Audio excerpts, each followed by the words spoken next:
শহরের ক্রমবর্ধমান শব্দদূষণ রুখতে বিশেষ উদ্যোগ নিল Raiganj town traffic police. Siliguri মোড় সহ রায়গঞ্জ শহরের বিভিন্ন ব্যস্ত এলাকায় বেআইনি বিকট শব্দে সাইলেন্সার যুক্ত বাইকের বিরুদ্ধে অভিযান চালানো হয়।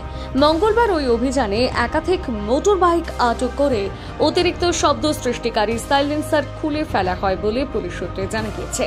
ট্রাফিক পুলিশ জানায়, দীর্ঘদিন ধরে শহরের বিভিন্ন এলাকা থেকে উচ্চ শব্দের বাইক চলাচল নিয়ে অভিযোগ জমা পড়ছিল।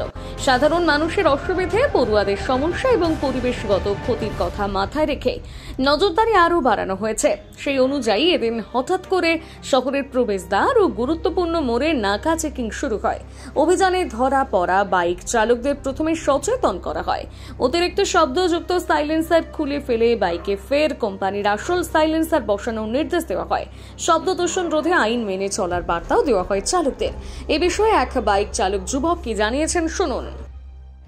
আমার সঙ্গে হয়েছিল সিলিন্ডার ঢুকানো হয়েছিল, হ্যাঁ সিলিন্ডারটা চেঞ্জ করেছিলাম, তার জন্য তাদের পুলিশ আমাকে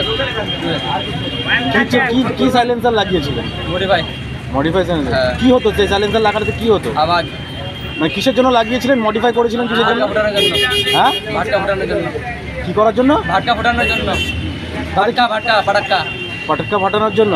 ফাটকা ফাটানোর জন্য আপনি সাইলেন্সার চেঞ্জ করেছিলেন? আওয়াজ কিরকম হতো? আওয়াজ তো প্রচুর আওয়াজ, প্রচুর আওয়াজ একদম। আজকে কি করলো? আজকে কি করলো? চেঞ্জ করানো হলো। আপনি চেঞ্জ করলেন? হ্যাঁ, চেঞ্জ করে দিয়েছি। আপনি কি আর লাগাবেন? আর লাগাবেন না। রায়গঞ্জ থেকে বিশেষ প্রতিবেদন, নিউজ টুডে।